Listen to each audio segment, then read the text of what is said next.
Muito bom dia a todos. Estamos começando mais uma live aqui do Gilberte Advogados, com a participação da Marcela Cavallo e eu, os demais colegas do escritório, convidados, clientes, amigos, para falar de um tema bastante desafiador, bastante interessante e que tem despertado a curiosidade de todos com os reflexos jurídicos que nós vamos tentar tratar aqui. A questão dos meios eletrônicos ganhou um colorido especial quando o Banco Central entrou na questão, né, como é da função dele, ele está regulando o meio de pagamento. O meio de pagamento é uma questão privativa do Banco Central, tudo que diz respeito ao meio de pagamento é função dele regular.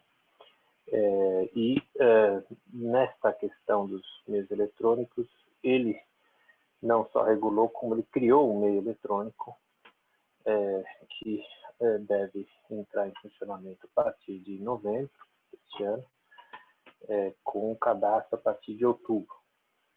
A questão do meio eletrônico que nós vamos tratar vai ser um pouquinho mais ampla, nós não vamos falar só de Pix, até porque Pix ainda é uma questão a ser vista como futuro próximo, obviamente, mas a gente também não vai deixar de tratar disso de forma alguma. A gente está direcionando o nosso debate hoje em função do que a gente entende que seja o meio de pagamento, o Pix, ou o meio de pagamento tradicional, o meio de pagamento eletrônico, e que a gente deve tratar aqui. Então, a Marcela está comigo nesse desafio. Agradeço sempre a coragem dela de enfrentar temas tão importantes, e, nesse caso, ela mesma sugeriu isso, numa visão quase kamikaze do que a gente precisa enfrentar no nosso dia a dia. Então, quando a gente fala em meio de pagamento, a gente está trabalhando com vários vetores que são muito convidativos, né? Para o bem e para o mal. Então, a gente está falando sempre de uma conveniência, né? Então, o meio eletrônico é uma coisa que te dá uma conveniência, você fica mais hábil a lidar com determinadas questões de pagamento. Tem a questão da rapidez, que é a questão de ser simples, né? Aparentemente ser simples, de gerar uma certa economia de tempo e de burocracia.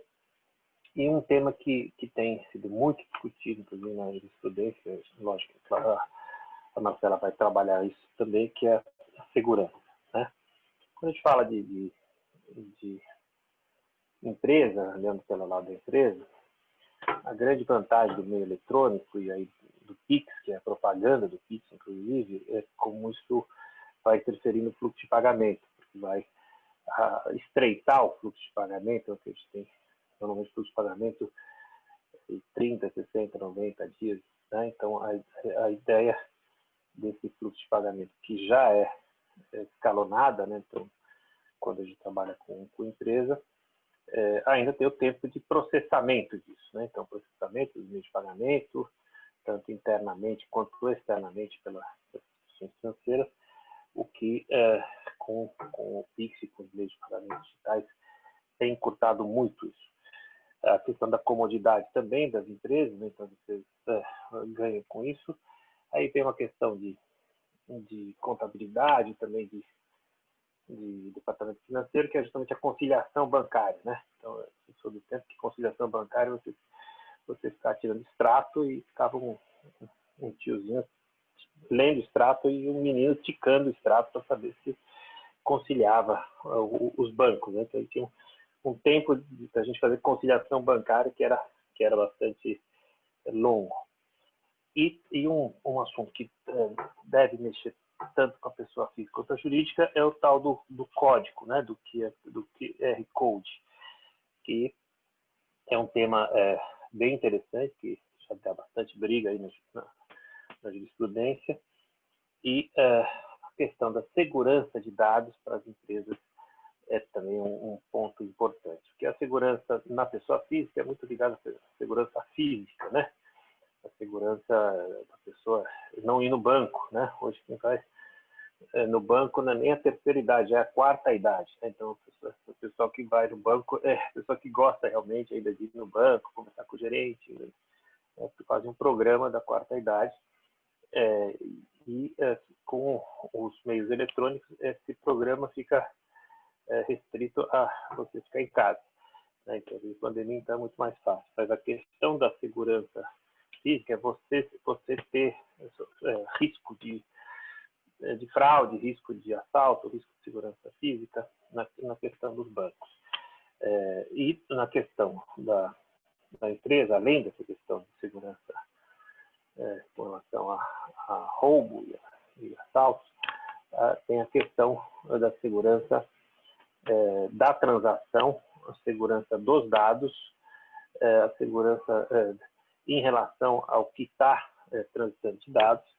E, claro, isto é um tema que me preocupa muito no ponto de vista assim, de eletrônico, né? Quando eu falo eletrônico, a gente pensa sempre numa ferramenta que é de uso comum, né? E essa ferramenta faz com que tudo fique mais fácil. Então, entendendo assim, a ferramenta eletrônica, que é o que se confunde hoje com o meio de pagamento.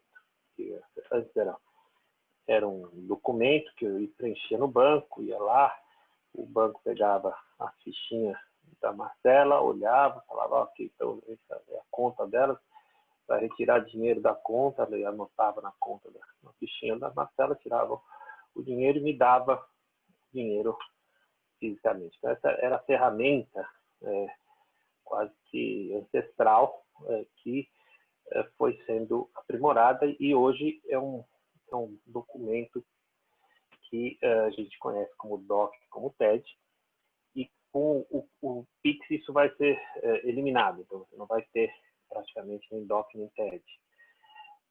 E aí entra a discussão em geral, você não vai ter nem DOC nem TED, você vai ter o quê? Né? Qual vai ser o documento, falando já de conciliação bancária, fiscal, prova de pagamento, né? Para fins de código consumidor, para ela trazer a experiência dela. O que a gente vai trabalhar? Como você vai lidar com isso? Porque quando você fala em Pix, no final de contas, você pode criar até um código para receber pagamentos de forma anônima, quase, né? Então, você que são as chamadas chaves aleatórias, né? Você cria uma chave que basicamente é um blockchain, né? Falando um pouco de tecnologia, em que você cria uma série de números e códigos que você não informa seus dados pessoais, então aquele negócio de ficar preenchendo CPF do titular, conta, filiação, RG, aquela coisa toda, você não vai fazer mais nada disso. Mas, ao mesmo tempo, a comprovação de código fica bem mais desafiada.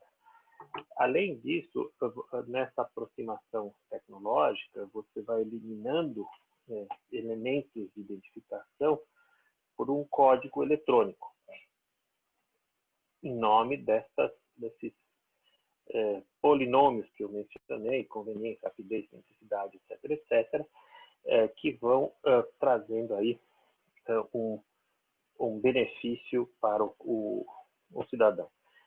Quando eu penso nisso, eu estou falando do Pix e estou falando dos meios de pagamento já existentes de modo geral. Então, a primeira ideia que surge, então eu vou eliminar banco?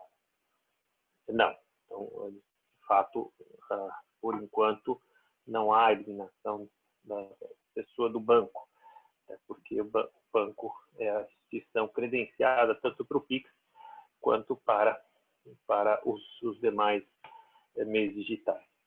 Mas aqui eu começo um debate com a então, o Pix é uma realidade, então tá? Vai começar em novembro. O Pix é um cadastro que você faz no banco.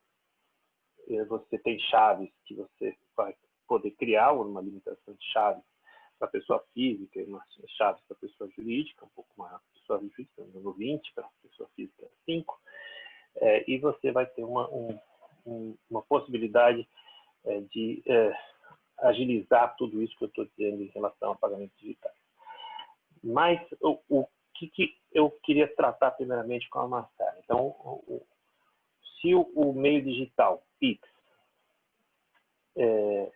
vai começar a vigorar em novembro, elimina-se banco, elimina-se as fintechs, elimina-se os PayPals, né, os PagSeguro, ou vai ser uma agregação de mais um elemento disruptivo nessa já tão revolucionária forma de pagamento. Como isso vai funcionar em termos de segurança para o cidadão? Marcela, me conta um pouquinho como os meios de pagamento te trazem facilidade e, ao mesmo tempo, te trazem tanta preocupação. Bom dia a todos, bom dia, doutor Fernando. É um prazer estar debatendo um tema tão relevante, tão atual como esse. E, de fato, o Pix, ele veio, ele ainda é muito recente, ele ainda não foi implementado, ele já traz uma ideia inicial de muita praticidade, muita facilidade, porque a gente resume aí diversas operações bancárias dentro dessa modalidade, então, não só transferência entre pessoas, sejam elas físicas ou jurídicas, mas também pagamentos de contas, enfim, ele vem para unificar, basicamente, diversas operações bancárias que hoje são burocráticas, que hoje exigem aí um tempo para se concretizarem. E a ideia justamente com o Pix é simplificar, unir tudo aquilo dentro de uma modalidade só. Isso é uma ideia muito interessante, é uma ideia extremamente inovadora, que causa uma certa, né, a primeira impressão é um certo otimismo, é uma facilidade, é uma praticidade para quem vai se utilizar, mas com certeza também traz muita preocupação com relação à segurança, com relação à sua aplicabilidade, às incertezas e à vulnerabilidade dessas operações. É claro que a gente, quando pensa em meios digitais de pagamento, é impossível que a gente não pense na questão da fragilidade, principalmente da segurança, a quantidade de fraudes que são, nem falando em Pix, aqui que o Pix, como bem falado, ainda nem está implementado, mas nas relações, nas transações digitais no geral, a facilidade de se fraudar essas operações, a quantidade de vítimas que essas fraudes fazem, acho que tanto diante da facilidade, como também muitas vezes pelo desconhecimento do usuário, de algumas questões de segurança digital, não são todas, a gente ainda vive num mundo em que não são todas as pessoas que têm uma inclusão digital, que é completamente inserido, né, no meio digital. Então, essa é uma preocupação que é presente, ela precisa ser tratada, e quando as instituições que forem implementar essa modalidade, elas também precisam se atentar muito a isso, porque é um assunto que a gente vai trazer, porque com calma mais para frente, mas que elas também podem ser, inclusive, responsabilizadas, né, civilmente por conta disso. Então, são esses dois aspectos que eu enxergo com relação ao Pix. É uma questão muito boa, muito inovadora, mas também preocupante do ponto de vista desse aspecto. E eu entendo, a gente, obviamente, aqui está falando de uma modalidade que ainda não começou a vigorar, mas eu acho que não acho que afetará os bancos de forma geral, até porque o Pix, né, eles vão ser implementados justamente por essas instituições, sejam os bancos, sejam as fintechs, ambas têm, né, todas essas instituições, elas têm legitimidade para implementar esse meio de pagamento. Mas é curioso, porque hoje a gente vê muitas intermediadoras de pagamento, que a gente chama, né, chama popularmente de carteiras digitais, que talvez percam um pouco a sua finalidade, porque se elas vinham para facilitar essa transição, se hoje a gente consegue ir numa loja e através de um QR Code entra no seu aplicativo, não seja, enfim, o PicPay, que está bastante na moda, e diversos outros que fazem essa mesma função, através do Pix, né, em que você, através do seu próprio banco ou da sua própria fintech, em que você tem a conta, né, em que você tenha lá o seu cadastro, os seus documentos, seu dinheiro, o seu cartão, você consegue realizar essa transação com a mesma facilidade sem precisar necessariamente dessa intermediadora. Então, essas figuras, talvez elas tenham que se adaptar, tenham que inovar de alguma maneira, porque essa função primitiva delas, eu acredito que vai sofrer algum impacto, sim. Doutor, acho que está no mudo o seu microfone. Muito bom. Então, vamos lá. Me conta qual é o tamanho do contencioso que existe hoje e qual é o contencioso, afinal, nos meios digitais. Eu sei que tem um contencioso grande, a gente estudou esses dias aí, até jurisprudência com você, aprendendo muito com você aí, o tamanho do contencioso, do que trata efetivamente o contencioso hoje, as brigas com relação aos meios de pagamento. Me conta um pouco, porque eu acredito que isso vai continuar, ou talvez até aumentar diante da popularização dos meios de pagamento e principalmente a ação de pagamento. Existe um contencioso muito grande e ele tem algumas nuances, né? Então, em um primeiro momento, o que se discutia muito era a natureza dessas empresas, dessas fintechs, tanto as intermediárias como as próprias, o que a gente vem conhecendo hoje em dia como bancos digitais, né? O famoso Nubank, entre outros. E muito se discutia acerca da natureza delas, se elas são empresas consideradas empresas financeiras, se as atividades delas são atividades bancárias. Então, algumas questões do contencioso que sempre se aplicaram para bancos, alguns princípios, alguns entendimentos que já são firmados, se eles se aplicariam também a essas instituições, essas empresas que se equiparam ao banco, porque a gente precisa pensar aqui que essa inovação através do meio bancário ela é relativamente recente e ao mesmo tempo as atividades bancárias são muito antigas, então muitas coisas, muitas adequações elas soam estranhas quando a gente pensa em fintechs. Então a primeira discussão no contencioso é justamente isso, se essas empresas se equiparam aos bancos, e depois de muito se discutir, hoje em dia os tribunais eles têm um entendimento tranquilo de que sim, essas empresas elas praticam serviços bancários, elas se equiparam aos bancos ante a sua finalidade. Então, alguns princípios que são aplicados aos bancos também têm sido aplicados a elas. Aí, voltando um pouquinho no que eu falei, a questão da fraude, esse é um dos principais pontos, né, que deve ser levado em consideração, porque hoje a jurisprudência, em casos de fraude, por mais que a agência, que o banco ele não tenha, evidentemente, participado diretamente por se tratar de uma fraude, a jurisprudência ela imputa ao banco a responsabilidade de arcar com os prejuízos do seu consumidor lesado, porque entende que a entidade financeira ela tem um poder aquisitivo muito maior e que incumbe a ela, diante da atividade que ela presta, o zelo, né, o cuidado e o risco pelo negócio que ela pratica. Então, se é uma instituição financeira, ela está sujeita a esse tipo de risco e o consumidor, na jurisprudência, o consumidor não deve arcar com esse prejuízo e sim o banco. Isso tem se aplicado também às fintechs no geral, seja intermediadora, seja até os próprios bancos digitais.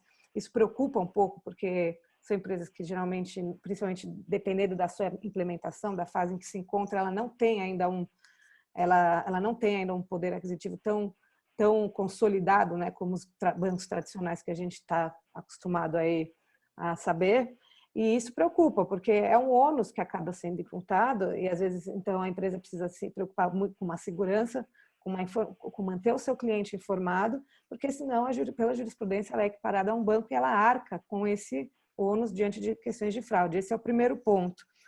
Segundo ponto é que, voltando aqui para a esfera do direito do consumo, a responsabilização dessas empresas que muitas vezes estão presentes, né, esses meios digitais estão presentes, andam do lado do e-commerce, das compras e vendas online, e até hoje em dia até se expandiram para as lojas físicas, mas aqui nesse aspecto a gente falando um pouco mais de e-commerce,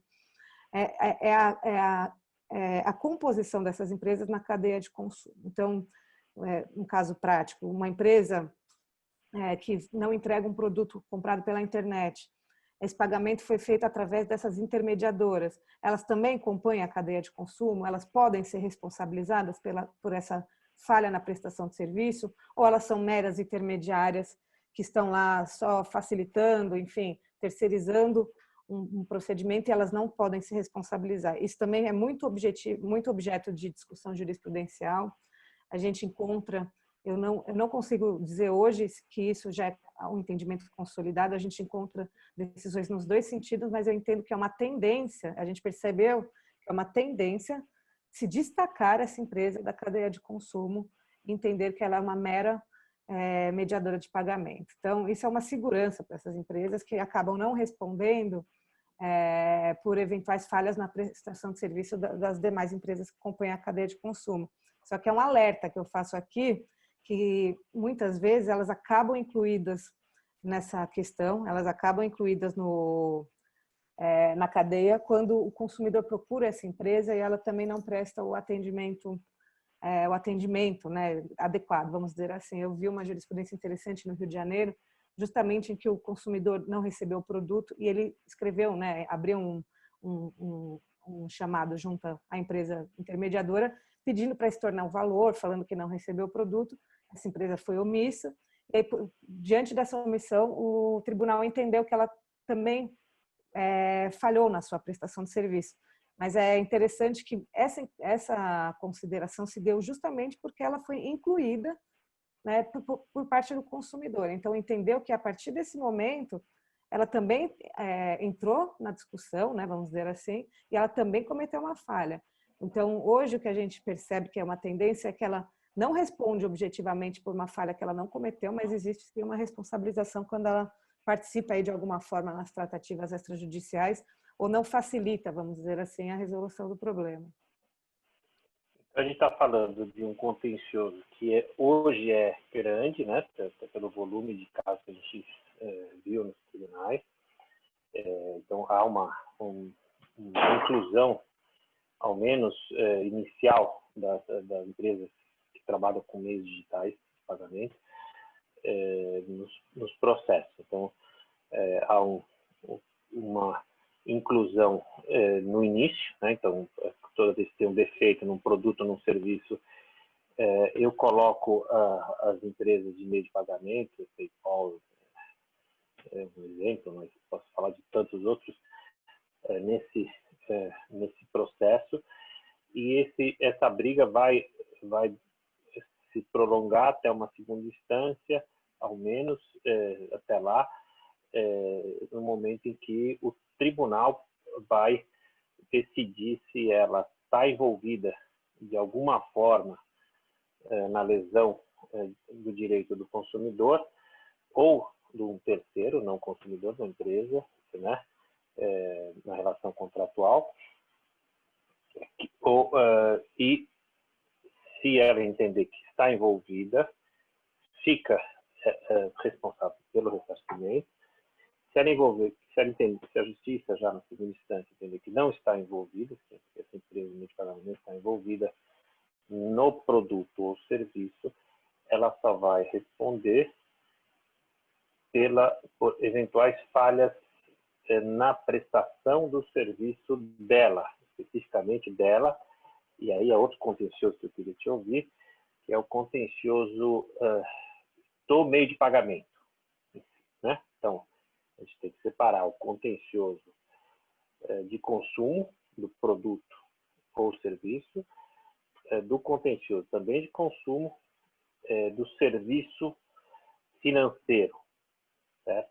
E aí também, penso que eu não seja consumidor no sentido estrito da palavra, mas esteja numa relação com o banco comercial, seja B2B, né? Nessa questão também é relacionada a consumo, e eu posso responsabilizar o banco, meio de pagamento, né, a fintech, será que eu posso responsabilizar o Banco Central pelo PIX também? Isso é uma outra questão que a gente vai ter que explorar, porque se ele está me colocando um PIX à disposição, será que eu posso também responsabilizar? Se fraude houver, se falha houver nesta operação que se discute em relação aos meios de pagamento? O contencioso voltado para o meio de pagamento, ele é muito focado na questão das fraudes, que é a grande insegurança que existe de fato. E a grande discussão que teve foi a que eu mencionei. Se eles também, assim como os bancos, teriam que se responsabilizar objetivamente diante do que a gente chama no contencioso de teoria do risco da atividade. Então, como eu expliquei, essa teoria ela foi fundada justamente por uma questão de quem a gente responsabilizaria em eventuais fraudes, e entendeu-se que os grandes bancos, por terem um poder aquisitivo maior e por prestarem essa atividade que evidentemente carrega um risco, que eles seriam os responsáveis. E o que a gente vê no contencioso é justamente em casos de fraudes online, que são muito comuns, através dessas intermediárias de pagamento, e quem que se responsabiliza. Então, é uma situação delicada aí, porque a gente fala de um ato que não existe uma ação, quando muito uma omissão, né, por parte dessas intermediárias, mas quando a gente fala em fraude, é um ato praticado por um terceiro, mal intencionado, não necessariamente pelo banco. Mas a jurisprudência, da mesma forma como já vem fazendo há muitos anos com os grandes bancos, ela também tem imputado essa responsabilidade aos meios de pagamento, o que é um ponto de atenção, eu entendo como um ponto de atenção, porque quando a gente fala de fraude, de atos de terceiros, isso acaba sendo um pouco difícil de mensurar dentro das atividades da empresa, do comércio. Então, é um ponto de atenção porque, sim, a jurisprudência, nesse aspecto, ela vem responsabilizando, não, nos casos de fraude, isso está assim, encaminhado de forma bem majoritária. Também existe muito contencioso com relação aos meios de pagamento por falha na prestação de serviço deles. Então, vamos supor, o consumidor ele faz o pagamento e não há o repasse para a loja, então a loja não efetiva a compra. Então, isso é um ato, uma falha na prestação de serviço propriamente dita do meio de pagamento, então isso é indiscutível que ele vai ser responsabilizado. E um aspecto secundário que foi até a gente conversou nos nossos estudos, que isso meio que, no meu ponto de vista, acaba com qualquer tipo de discussão acerca da natureza dessas empresas, é que muito se discutia, a gente tem, assim, obviamente não vou ficar me estendendo quanto a isso, mas no judiciário a gente tem um sistema de pesquisa de bens que chama Bacenjude, que nada mais do que um sistema, é um convênio entre o Banco Central e o Judiciário para se pesquisar eventuais dados e bens, né, em ações judiciais. E existia uma discussão muito grande se essas empresas, as fintechs, as intermediárias, se elas estão dentro desse leque aí, se elas também fazem parte dessa pesquisa, porque muitos defendem que não são bancos, né, e é uma pesquisa restrita a banco, só que hoje já também se decide que essas fintechs e as empresas intermediárias também constituem objeto dessa pesquisa, o que é mais um argumento a favor, né, quando a gente pensa na jurisprudência, de que a atividade prestada por essas empresas, elas têm natureza de atividade bancária, atividade financeira, passando aí por todas as consequências que a gente já mencionou.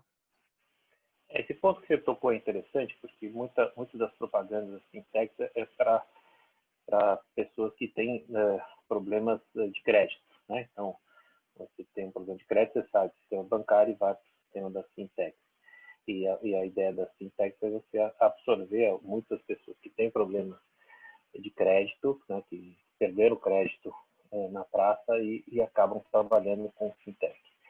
Então, esse aspecto de penhora online ou de bloqueio de operações relacionadas às fintechs ainda está num certo limbo.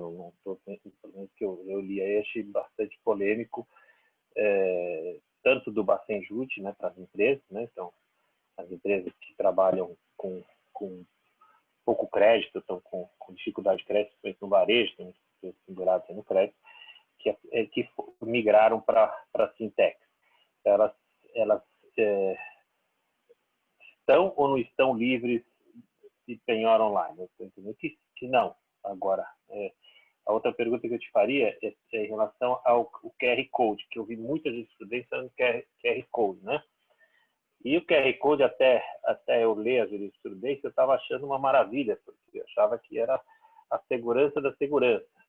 Só que o QR Code está, em boa parte da jurisprudência, gerando problemas para o consumidor ou alegados problemas, né?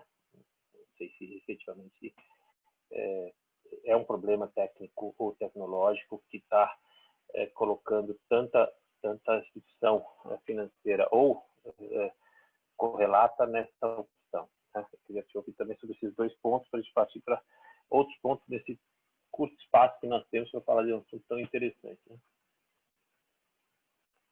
Sim, com relação à penhora online, de fato era uma maneira de tentar se livrar desse ônus, né? Então uma empresa que está sofrendo diversas execuções, ela tinha essa ideia de que partir para uma fintech ou partir para outro caminho, ela poderia ficar livre.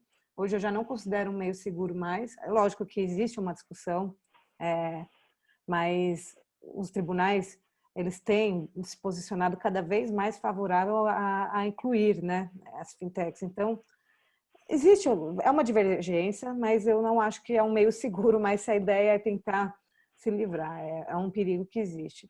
Com relação aos QR Codes, de fato, é um meio que se popularizou, principalmente na pandemia, com diversas doações, enfim, e visando a praticidade. O QR Code ele é uma forma de facilitar a transação muito utilizada por essas intermediadoras, então, que são as carteiras digitais. Então, basicamente, o usuário ele baixa um aplicativo, ele escaneia lá o QR Code que tem lá através do celular dele e ele consegue fazer o pagamento, a doação, seja lá qual for a finalidade, através do próprio aplicativo, né? Dessas intermediadoras, vamos dizer assim, né?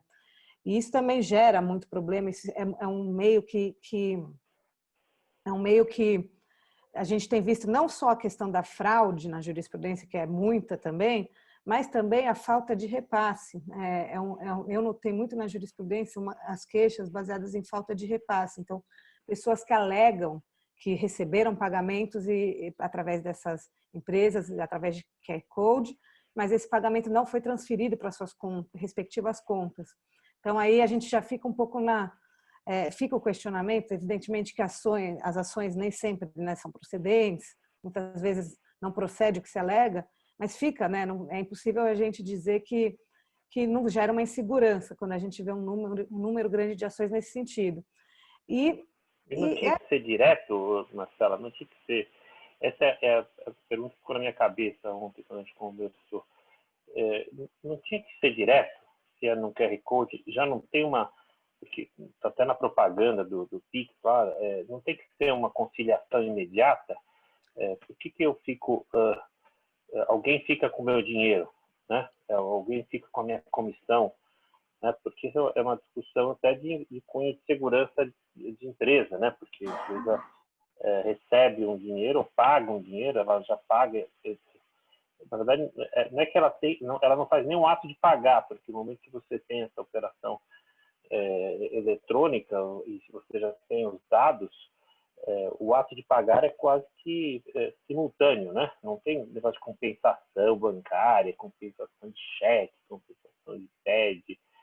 Então, devia estar imediatamente. Por que tem briga ainda em relação a isso? Exatamente, é um excelente ponto. Deveria, a gente está falando de um pagamento que é feito dentro de uma plataforma,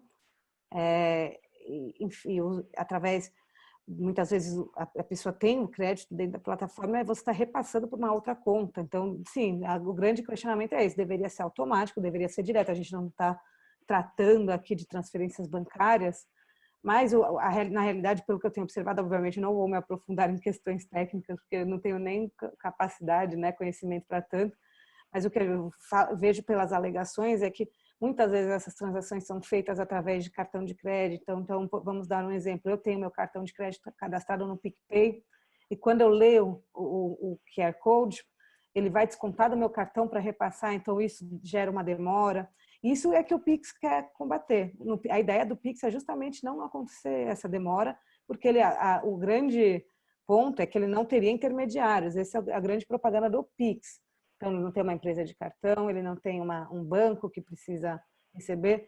Ele, ainda que você transfira faça uma transferência para diferentes plataformas ou diferentes bancos, a ideia não é cortar esse intermediário. Então, assim, eu penso que se o Pix está aí para resolver esse tipo de demanda que a gente tinha uma ilusão, né? As pessoas tinham essa ilusão de que aconteceria já com o QR Code ou com os pagamentos eletrônicos através das intermediárias, mas que na prática a gente vê que não ocorre por conta dessas burocracias que são alegadas. Então, uma empresa de cartão que não aprova de imediato, enfim, essas são as alegações que eu vejo. Se procedem ou não, eu não tenho capacidade técnica para dizer, mas é o que eles têm alegado. Né? Você está de acordo que diminui a informalidade, então, para a questão tributária e contábil. Você diminui a informalidade de pagamento, você tem a identificação e a imediatidão do pagamento. Então, você não pode alegar que está em compensação, você não pode alegar que está com empresa de cartão de crédito, você não pode alegar que está com algum intermediário e, consequentemente, você não fez o caixa. O caixa já é simultâneo. E do outro lado, você tem identificação de quem te pagou. E esse é um ponto importante, porque nas fintechs, muita gente recebe por terceiros, né? Então, eu vendo para Paulo, quem me paga é Pedro. Eu vendo para João, quem me paga é Maria. E aí, na hora de conciliar, eu tenho um mismatch, que a gente chama, né? Eu não consigo identificar quem me pagou e se quem me pagou está relacionado à compra que eu fiz. No meio de pagamento digital, isso deveria estar resolvido. E pela jurisprudência que eu andei analisando com você, parece que não, né? Então, isso vai continuar, vai ter alguma evolução, porque eu não consegui entender isso do Pix, nem também dos meios de pagamento digitais que hoje existem, principalmente PayPal, né? O PayPal, meio que a gente conhece, estou falando um nome aleatório, mas ele consegue me pagar, mas ele não consegue necessariamente identificar quem está me pagando. Isso é um problema da jurisprudência comercial, porque eu posso alegar que eu não recebi, eu posso alegar que, por outro lado, que eu paguei, mas eu não tenho prova de pagamento para a pessoa que recebeu. Isso está na jurisprudência, isso imagino que não esteja ainda no ponto de resolução pelos meios de pagamento eletrônicos, ou está? Não sei o que você pensa sobre isso. Exatamente, esse é um excelente ponto, é um problema que gera, porque às vezes muito prezando pela informalidade, né, pela agilidade, algumas questões que não deveriam ser esquecidas acabam sendo. E de fato, quando a gente realiza aí um pagamento eletrônico, ele gera um comprovante, enfim, mas muitas vezes é um comprovante lá na tela do seu celular, fica em um histórico, às vezes com a informação de valor, algumas vezes só com essa informação, muitas vezes o destinatário não é identificado, então isso dificulta de fato, porque se tem essa tranquilidade em comprovar como a gente tem, né, por mais antiquado que seja, mas quando na época que ia assim nos bancos e tinha a chancela lá na conta, né?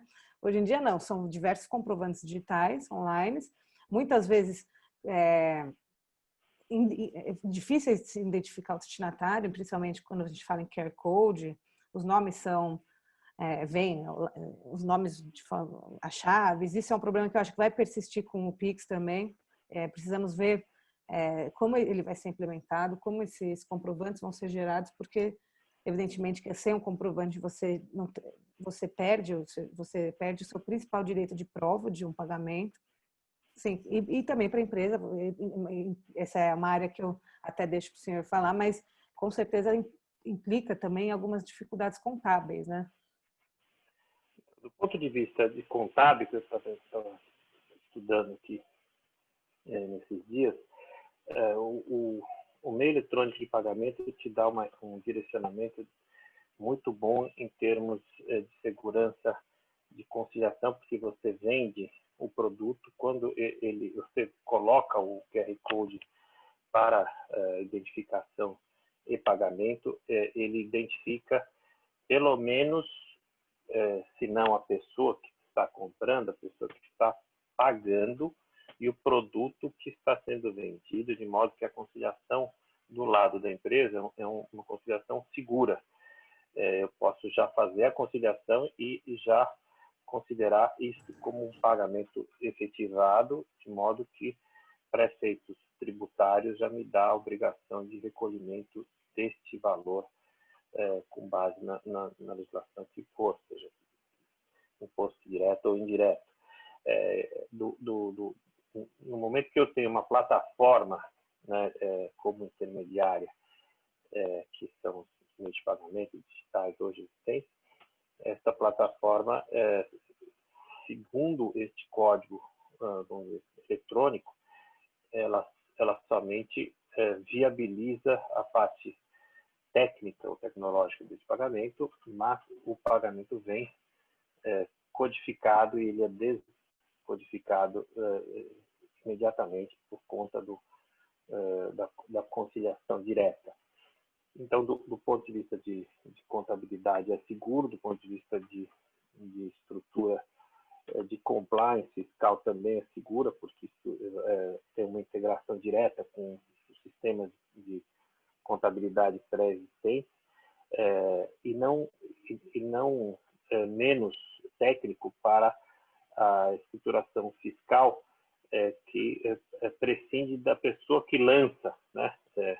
Então, quem trabalha com contabilidade há mais tempo, como eu, assim, a pessoa que lança a nota, né? Então, eu lanço a nota, depois quem confere a nota, então eu faço a conciliação bancária, depois eu lanço a nota na contabilidade. Isso é um serviço caro, né? Hoje. E, portanto, a parte eletrônica vai suprimir isso, né? Então, em alguns setores já está suprimido, né? Então, você já recebe o pagamento, no momento que você já tem a conciliação feita, já é possível fazer o lançamento direto desse pagamento pelo próprio sistema, eliminando várias pessoas que estavam na cadeia de contabilidade dessa transação. E, consequentemente, já é possível fazer o lançamento fiscal correspondente. Claro, esse no mundo prático das empresas, ideal, desde que você tenha a segurança de dados que está propagandeado em todos os meios, em função do Pix e também em função dos meios de pagamento digital. Então, você vai eliminar cadeias, tanto internas da empresa quanto internas do banco, e, consequentemente, o serviço que era antes, vamos ver, do departamento financeiro, departamento contábil, compras, contas a pagar, contas a receber, todos esses serviços vão sendo eliminados interna ou externamente nas empresas, porque você vai ter toda essa estruturação por meio dos códigos QR, né? Ou outros códigos, enfim, que são alfanuméricos, que vão integrar na contabilidade das empresas. O que nos dá também uma indicação de como os impostos sobre essas operações vão ficar um pouco difíceis de sustentar, porque o serviço bancário, o serviço financeiro, o serviço de conciliação, o serviço de contabilização desaparece, né? Então, esses serviços que estão elencados na lei 116, na lei complementar 116, 157, está ainda gerando bastante polêmica no Supremo. Esses serviços de até aprovação cadastral, estruturação de comprador, de fornecedor, né? verificação de cadastro dessas pessoas, né? É um produto isso, né? Eu aprovo o cadastro, verifico o cadastro. Então, estes serviços com a digitalização tendem a desaparecer. E em alguns setores, com a incorporação do meio de pagamento oficial, ele vai desaparecer, porque veja, se eu tenho um QR Code, eu gero um QR Code e você me paga, essa conciliação, essa verificação do seu crédito é instantânea. Se você não tiver crédito, o seu QR Code nem é gerado, ou não é aceito. Então, você vai ter um encurtamento de etapas. Consequentemente, esses serviços vão desaparecer. Os serviços financeiros que a gente está considerando como financeiro também vão ser rediscutidos. Isso ainda está ainda em desafio por conta das operações tidas como serviços financeiros, né? Então a gente tem aí uma nova briga no ponto de vista de serviços financeiros que vai estar nos tribunais no ponto de ISS. Por isso, tanto também nessa discussão que vai aparecer em qualquer momento aí nos nossos meios jurídicos, né? A gente vai ter uma discussão sobre tributação de meios digitais. Né? Tributação de meios digitais. Para a gente chegar nessa tributação de meios digitais, a gente passou por uma série de etapas, como ela viu, da gente identificar primeiro o que é o meio eletrônico, como se dá essa série de novidades e predicados do meio eletrônico, como com rapidez, simplicidade, comodidade, segurança, e se isto se realiza na prática. A jurisprudência está pulsante, né? Ela é reflexo da sociedade de consumo, e as consequências operacionais são diretas, né, para a questão da empresa. Então, eu tenho uma consequência operacional direta, eu vou suprimindo etapas dessas cadeias de estrutura financeira, comercial, contábil e fiscal, de modo que eu vou encurtando essas etapas. Claro, isso gera bastante litígio, mas do ponto de vista contábil e fiscal, haverá uma simplificação. Em alguns setores já está acontecendo isso muito antes do PIX, né? E essa é um desafio, ao mesmo tempo, uma proposta das fintechs, que as fintechs vendem serviços, certo? Só que quais são os serviços, então, que ficam para as fintechs? Se a gente está com a tecnologia tão apurada, os serviços financeiros das fintechs tendem a serem diminuídos, porque eu não vou prestar serviço financeiro de conciliação, eu vou prestar serviço financeiro de análise de crédito, né, que está na ação do Supremo, né? Então, estou falando uma realidade, não é uma discussão acadêmica. Na ação que está no Supremo, que teve eliminado o Alexandre de Moraes, os bancos alegam que eles têm várias etapas da operação que são em diversos locais, né? E precisam ser feitos dentro de uma sede localizada num determinado município, que é a briga entre municípios. E eles dizem, eu tenho que fazer análise de crédito, tenho que fazer análise do consumidor, eu tenho que aprovar, eu tenho que vender crédito, eu tenho que fomentar crédito, eu tenho que descontar tudo isso. E, claro, isso gera comissão, gera um valor agregado ao serviço. Quando a gente está falando de um sistema eletrônico que corta todas essas abas de serviços financeiros, serviços financeiros ficam restritos a quê? Né? Essa pergunta aqui eu também queria te ouvir. Marcela, que serviço financeiro você tem? Eu sei que eu estou te jogando uma fogueira novamente, mas é importante que você está analisando isso tudo isso. Que serviço financeiro tem com QR Code? Me explica que eu queria entender. Qual é o serviço financeiro do QR Code? Ele é financeiro ou ele é de tecnologia? Eu entendo que é uma boa fogueira, de novo, essa, mas de fato, eu entendo que é um serviço financeiro, primordialmente. Eu precisaria pensar um pouco com calma na natureza, mas eu classificaria como um serviço financeiro diante do que a gente vê na jurisprudência, né? Uma vez que a gente vê que as intermediárias, elas são consideradas empresas que prestam serviços financeiros, então, naturalmente, no meu ponto de vista, o QR Code também ele se enquadra num desses serviços. Agora, não tem como negar que existe, né, que ele também tem uma característica tecnológica, talvez uma mistura de ambos, mas predominantemente eu interpreto como serviço financeiro. Eu acho que é a grande finalidade dele, né? Então, se o serviço financeiro é de finanças, ou seja, eu trabalho com atos de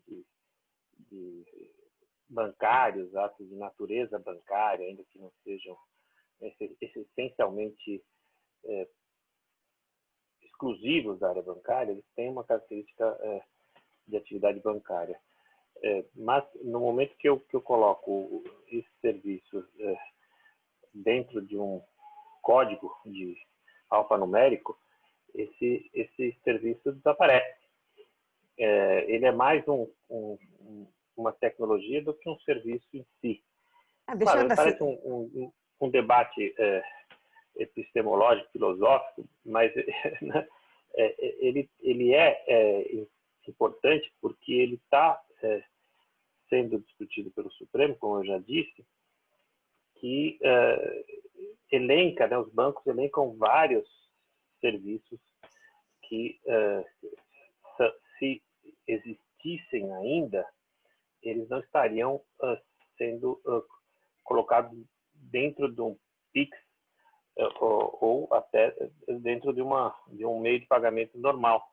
Se na jurisprudência eu vejo a discussão dos bancos, né, os bancos e fintechs, não, eu não faço nada, eu só sou uma plataforma tecnológica. Então é um pouco incoerente, né? Eu não faço nada, eu sou uma plataforma, você vem e usa a minha plataforma, eu faço uma intermediação, e quando eu quero não pagar imposto, eu digo que eu faço. Então, ou bem você faz, e você demonstra o que você faz, que é uma questão que no PowerPoint funciona, mas na prática não. Ou bem você faz e comprova, ou bem você não faz e você, então, não teria uma atividade financeira, consequentemente, você teria que pagar um imposto sobre outra atividade que seria de processamento de dados ou de estruturação tecnológica dessa cadeia. Então, esse é um debate, claro, que não pretendo aqui ter a arrogância de definir qual é o destino disso, né? Se vai funcionar ou não, mas em se tratando de um imposto tão importante como é o ISS, e claro, se vier o IBS, também vai ser bem importante do mesmo jeito, ainda mais que vai ser um imposto alto. E se vier a CBS, que também é a Contribuição de Bem e Serviço, também está na ordem do dia da reforma tributária, vai atacar muito esse tipo de prestação de serviço, em que os bancos querem se colocar à látere, né? Ou seja, fora dessa discussão e fora do sistema da CBS e, consequentemente, do IBS. Mas, por outro lado, é uma grande arrecadação que você tira do espectro do fisco. E esse é um dos motivos porque o governo está de olho no imposto digital. Porque aí no imposto digital você vai ter acesso a essa riqueza. Então você deixa os bancos, os financeiros saírem do sistema de tributo indireto, IBS e CBS, mas pega as operações no imposto digital, ou seja, no final de contas vai virar custo de qualquer modo, e quem vai pagar é o usuário desse serviço. Quando a gente fala em usuário, é quem compra o bem ou serviço, então não é uma conversa ideológica contra a favor de ninguém, mas é simplesmente uma conversa técnica. Se você tem um meio digital e esse meio digital ele te traz essa facilidade que está aqui na propaganda do Pix, né? Ela te dá ela condensa tudo isso, simplifica todo o processo, é rápido, é fácil, qualquer um uso. Então, eu vou pagar imposto sobre o QR Code, certo? No final dos contos, porque não é mais uma preocupação se eu cortei o cabelo e paguei cabeleireiro com o QR Code. É uma preocupação. Eu fiz o QR Code, se cortei ou não cortei, é uma questão desnecessária, porque eu estou pagando o QR Code. O mesmo se aplica para produtos. Então, o QR Code vai ser um trigger, né, um gatilho para a tributação de modo geral e vai nortear todos os outros institutos e, consequentemente, vai estar toda essa característica para o debate que segue o seu ritmo. Então, Marcela, a gente está aqui lançando vários pontos. Até um cliente perguntou, mas eu gostaria de saber, então, o que eu tenho para fazer, né? Eu tenho que esperar isso acontecer e tal. E qual é o prático que a gente tira desse debate todo? Então, para não deixar isso muito solto, eu diria o seguinte: do ponto de vista de corporate, a Marcela desenvolveu muito bem esse tema, para dizer o seguinte: se os debates, os litígios prendem a empresa com relação às fraudes dos meios de pagamento, além das fraudes que já existem e dos problemas que existem na qualidade dos serviços e produtos, a gente tem que estruturar melhor essas questões. E falando de LGPD novamente, que a gente falou semana passada, é preciso a gente ajustar melhor os processos dentro das empresas.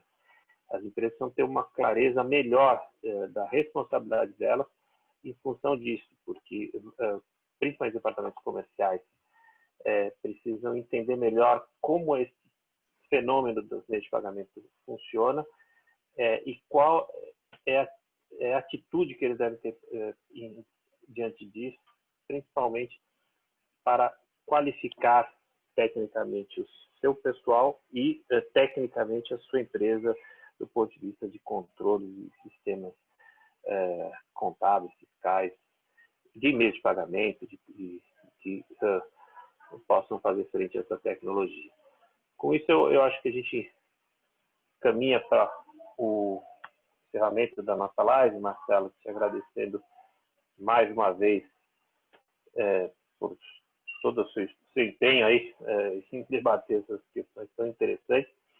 Aos nossos clientes parceiros, obrigado por estarem junto com a gente, os nossos amigos do escritório, todo mundo que colaborou para que essa live fosse um começo de um debate bem interessante, que a gente vai voltar muitas vezes a esse tema.